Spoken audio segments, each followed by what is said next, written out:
Happy Wednesday Racing mga bayang classmates. Ngayong ika-17 araw ng July taong 2024. Hello sa inyong lahat. Atari naway mga nasa mabubuti kayong kalagayan at kalusugan sa mga sandaling ito para sa ating gagawing paglilibang sa mga pakarerang naihanda ng MMTCI at Philippine Racing Commission Handicappers na magsisimula sa ganap na alas 5 ng hapon, eksaktong 7 bilang ng mga takbuhan para sa larong winner take all ang kanilang naihanda sa atin. Base sa aking pagre-revisa ay napakaganda po ng mga lineup or bawat lineup mga bayang classmates. Kaya anybody's race, kahit sabihin natin magyamado ito or puro letter A, ay maganda pa po ang bigayan nito, lalo na sa larong winner take all. Anyway, bago tayo magpatuloy, nais ko munang i-welcome at pasalamatan ng ating mga bagong classmates, mga bagong subscribers dito sa ating channel. Welcome po at maraming salamat sa inyong pag-subscribe. At nawa, lagi sana kayong tumutok at tumangkilig upang sa gayon ay meron kayong giya at gabay na mapapagbasihan magagamit sa tuwing araw ng paglilibang. Pagdating sa takilya, kayo pa rin po ang masusunod kung sino-sino ang inyong isasama sa listahan. Po. Aking giya po, base ito sa aking sariling pag-aaral, sariling pagre-revisa mula sa kanilang mga previous performances, mga nakalaban, mga bayang classmates. Kaya kayo pa rin po ang masusunod, ang ating giya po, per senaryo po ang ating discussion or aking pagbabahagi sa inyo. Muli, maraming salamat. Maraming salamat din muna kay Sir Brother Jun, General Manda. Maraming salamat sa na ipaabot mong jersey para sa nalalapit na last and final leg ng Triple Crown this coming Sunday. Maraming salamat, Brother June General Manda. Okay po, tuloy na tayo sa ating mga giya mga bayang classmates. Race number 1, winner take all, covers races 1 to 7. Sa karerang ito, halos 4 sa 5 kalahok ay may angking tulin. Pero siyempre, kinakailangan tamang diskarte lamang po. Kahit pa po 1,200 meters ito, 1,200 meters, ay hindi pa rin po basta-basta kailangan magmadali o mag-apura. Pwede ritong gamitan ng formula, tamang bitaw lamang ang magmadali. Siguradong walang idarating, lalo na kapag ganitong grupo na ang maglalaban. Race number 1, dalawang pamilian. Number 3, Arigato with apprentice Jerry Shego Jr. Medyo nabababaan ako sa kanya para sa laban mga bayang classmates. Magaan pa ang peso timbang na dadalhin. Advantage 48 kilograms. Wag lamang mag-aagad or wag lamang magmamadali itong si apprentice Shego Jr. Wag man lang magmamadali, tamang bitaw lang, kaya naman niyang laban kung sakali man. Kalaban na rin na maituturing itong number 2 na si Avalicious ni Virgil Mel Galleta, another apprentice rider mga bayang classmates. Race number 1, numbers 3 and number 2, Arigato and Avalicious. Good luck, karera numero 1. Race number 2 para sa Pick 6 covers races 2 to 7. Ito, anybody's race ito mga bayang classmates, base sa distansya. Ayan, number 5. Magandang laban, Number 5 ang una kong pamilian, konting tiwala lang. Number 5, Make a Difference. Napapatnubayan ni Jonathan Vasco Hernandez. Tingin ko kaya makaraos base sa distance. Ang kalaban na rin na may tuturing pagsungo sa rektahan. Ito, lagi naman pong palaban ito. Number 7, Majestic Star with Jonel Calagos. Lalo na kapag ito'y makatanglaw ng butas sa may tabing balya or malapit sa tabing balya, doon po madalas rumimati ito kapag ito'y nakatanaw ng butas na madaraanan malapit sa tabing balya. Maaring maka-score itong si Majestic Star na gamay ni Jonel Calagos. Pangatlong pamilihan natin, isa pang deremate, bagay po sa hinete. Number 4, Player Andre, sa kamay naman po ni John Allison Pabilik. Kaya ko nasabing bagay sa hinete dahil isang deremate itong si Player Andre at magalaw sa ibabaw ang kanyang hineting si John Allison Pabilik. Ulitin ko, karera numero 2, anybody's race po iyan. Number 5, Make a Difference, base sa distansya, counting tiwala lamang sa hinete. Number 7, depende kung may madaraan ng butas sa may tabing balya. At ang number 4, Player Andre, bagay sa hineting may sakay ngayong araw. Good luck, pangalawang takbuhan mga bayang classmates. Race number 3 para sa Pick 5 covers races 3 to 7. Sa karerang ito, depende po ito sa IRA, mga bayang classmates. Ano po Ang aking pamilihan dito, una number 2, anti-collector na sasakyan ni Marlon Laloma. Siyempre, isa sa mga nasa harapan na ito, wag lamang din maaagad, kahit ba 1,200 meters, wala lamang, tingin ko wala gaanong kakapit ng maigpit sa harapan or makakalapit ka agad. Ano po kaya kailangan magtipid sa IRA. Unang 2 kwartos itong si Marlon Laloma upang meron pang maidating sa last and final quarter ng takbuhan or last 400 meters. Number 2, anti-collector po ang kanyang sakay. Ngayon, kung maaagad siya, magandang ang aking pili bilang proteksyon pangdihado. Number 5, Full of Alibi with Arnold Apoy Asuncion. Ito naman po ay discarte wise with Arnold Apoy Asuncion. Number 5, Full of Alibi. Magandang pangdihado, tamang abang lang din, tamang bitaw para kay Full of Alibi. Magandang karera mga bayang classmates, kahit lilimang kalahok para sa dulong grupo ng rating base. Ano po Class 5 Group number 5, non-placers po ito mga bayang classmates. Good luck mga bayang classmates, ikatlong takbuhan. Race number 4 para sa Pick 4 covers races 4 to 7 tayo mga bayang classmates. Mainam na pamilihan na rito para sa akin. Numbers 3, Ino Teresa Chair with Arnold Apoy Asuncion. Number 4, Lucky Fortune, Tanya Nabarosa. Tamang-tama po, Fortune, number 4. At itong medyo mababa na para sa akin, Basa. Number 7, Maayo Kaayo sa kamay naman po ni Claro Saulog Pare Jr. Magandang karera din ito. Mukhang magkakaagaran din kaagad dito mga bayang classmates. Ika nga po, kung sakaling magkaroon ng hagaran, maagang hagaran, malakasan, yung second batch na manggagaling sa likod or nasa hulihan ang darating. Anybody's race pagsungo sa rektahan itong race number 4. Pero para sa akin, base sa track record, mainam na pamilihan. Number 3, Ino Teresa Chair. Number 4, Lucky Fortune. At number 7, Maayo Kaayo. Good luck ika-4 na takbuhan. Race number 5 po tayo mga bayang classmates. Medyo napupuhin pa tayo galing sa biyahe. Sa likod ng ating mga racing program, karera numero 5, ang aking pili rito, ito, madja-justify na, no? Number 4, Justifiable, pagkakataong manalo sa kamay ni Arnold Asuncion. Tamang-tama po ang distansya, tamang diskarte lamang din po dahil may mga banderista rito sa harapan. Sa bagay ito si Justifiable, maaari na pong isunod or discarding striking distance lamang. Ngayon kung mapaagang mapasunod or maagang mapasugod sa harapan, kalaban na rin na may tuturing ang may remate. Number 1, Carolina Bell na nasasakyan ni John Pamboy Ponce. Numbers 4, Justifiable. Number 1, Carolina Bell para sa ika-5 takbuhan. Good luck mga bayang classmates.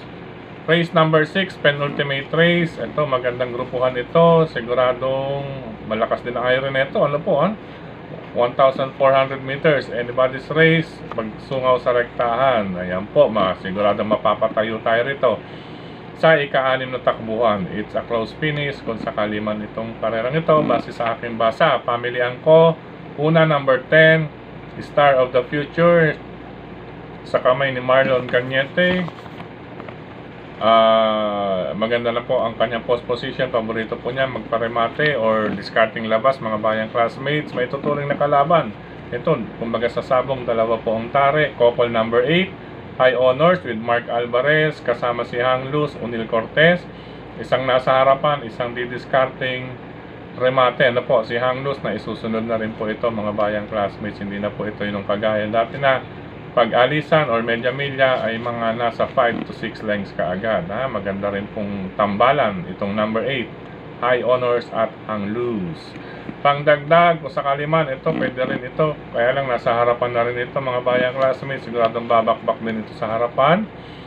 Number 3, Biglang Buhos sa kami naman ni Apprentice A.R. Ramos. Ano po, sana naman parematihin itong si Biglang Buhos. Pero sa aking pamilyan muli, karera numero 6, napakagandang laban ito mga bayang classmates. Numbers 10, Star of the Future. Number 8, Couple High Honors, Hang Luz. At number 3, Biglang Buhos. Good luck, ika-6 na takbuhan mga bayang classmates. Last and final race tayo sa karerang ito. Nagagaangan na ako dahil bumaba pa ng grupo. ang kalahok numero 8 na si Helgay, nasasakyan ni Edwin Blancaflor. Ano po, Huwag lamang maliligaw ng daraanan. Medyo maselan daw po ang bunganga nito or bibig, mga bayang classmates. Ika nga po sa pagkagat ng bit, medyo maselan po, medyo pumapalag kasi ito, kaya kinakailangan dito ng matinding pulso sa paghahawak ng renda. Ano po, yung bit po, yung pong kagat dito dahil may ring po yan. Ring bit naman po hindi dito, yung bit yung kinakagat do sa may pasok po rito sa loob hanggang do sa kanilang gilagid ng kabayo. Ano po, Maaari pong solohin, palakasan ng loob, paratingan, solo number 8, Helgay with Edwin Blancaflor. Ano po, ilang beses nagsubok ito, malakas na laban, ngayon napababa pa ng class 5, 6 to 10. Yan po ang pwedeng solohin, palakasan ng loob. Kung nais magdagdag na rin lamang po ang salikwatin lang. Salikwatin lamang po ito. Number 2, Himanshi, nasasakyan naman ni John Sajid de Ocampo. Yan po ang danger if ever mag-attempt kontra Helgay. Okay po, race number 7, number 8, Helgay, at number 2, Himanshi if ever mag-attempt. Good luck, last and final race at sa paglilibang sa araw na ito ng Miyerkules 17th of July, year 2024. Sa pagkakataong ito, muli maraming salamat sa inyong pagtutok, pagtakilig, pagsubaybay. Higit sa lahat po ang pagtitiwala, mga bayang classmates. Maraming salamat muli kay Brother June, General Manda, maraming salamat. Happy birthday naman po sa mga sumusunod kay Brother Ronald De Malanta. Happy birthday sa iyo, Nald. Gayun din kay Ma'am Ana Alunan. Ayan, diyan po yan sa Emergency Hospital, Dalandanan, lungsod ng Valenzuela City. Happy birthday sa iyo, Ana Alunan. Gayun din, belated happy birthday kay Brother Pepito Cham, Marcelino Del Rosario, dyan sa Cavite. Belated happy birthday sa iyo, Brother Marcelino Del Rosario. At gayun din kay Brother Classmate Missy Coco, my friend, belated happy birthday. Pagamat huliman daw ng isang araw, nandito pa rin tayo. Wala tayo kasing karera kahapon, araw ng Martes. Medyo pansamantalang hininto or sana ihinto na, sabi ng iba, ang GBT. Upang sa gayon ay dumami na po ang takbuhan ng Wednesday, Friday, Saturday, and Sunday. Anyway, that's all mga bayang classmates. Maligaya.